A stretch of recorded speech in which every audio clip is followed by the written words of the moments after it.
এত সুন্দর জায়গা আমি কখনো দেখি নাই। এই যে আমাদের জীবনটাই হচ্ছে সাগরের মতো বিশাল, দুঃখ কষ্ট সব নিয়ে। হ্যালো গাইস, কেমন আছেন আপনারা সবাই? এই যে আমরা রেডি হলাম কাপ্তাই যাওয়ার জন্য, গাড়ির জন্য ওয়েট করছিলাম।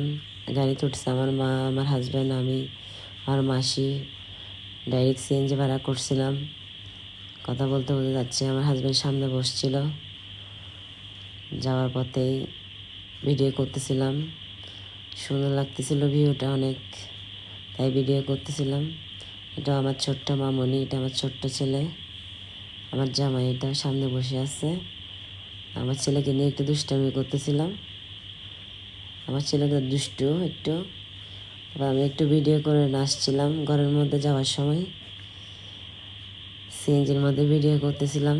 যে কি প্রাকৃতিক দৃশ্য সুন্দর, এটা আমার কালামা। এই প্রাকৃতিক দৃশ্যটা অনেক সুন্দর, যে পাহাড়গুলো অনেক সুন্দর, এত সুন্দর বলার বাইরে।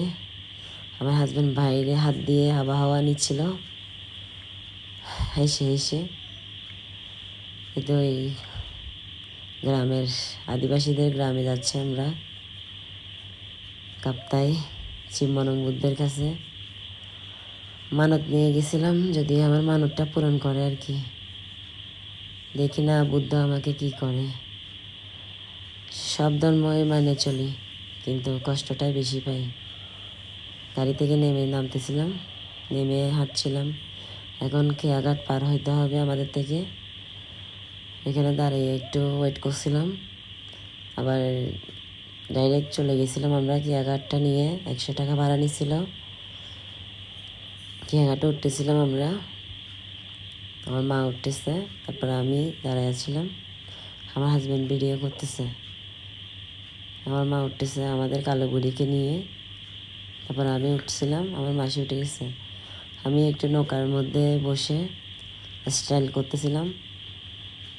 আমার মা, মাসি, আমার জামাই, আমার ছেলে চলে আসলাম শিবমনং বুদ্ধের কাছে আশা নিয়ে, যদি আশাটা পূরণ করে আর কি।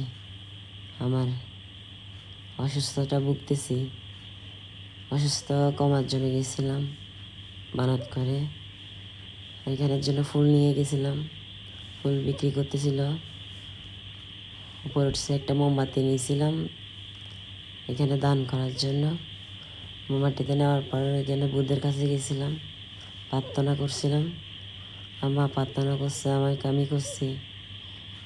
প্রার্থনা করার পর দান করছিলাম। বের হওয়ার পথে বুদ্ধেরটা দেখছি কেনার জন্য, বাট কিনতে পারি নাই, প্রাইসটা বেশি। একটা একটা করে মালা কিনছিলাম আমার ছেলের জন্য, আমার জামাইয়ের জন্য।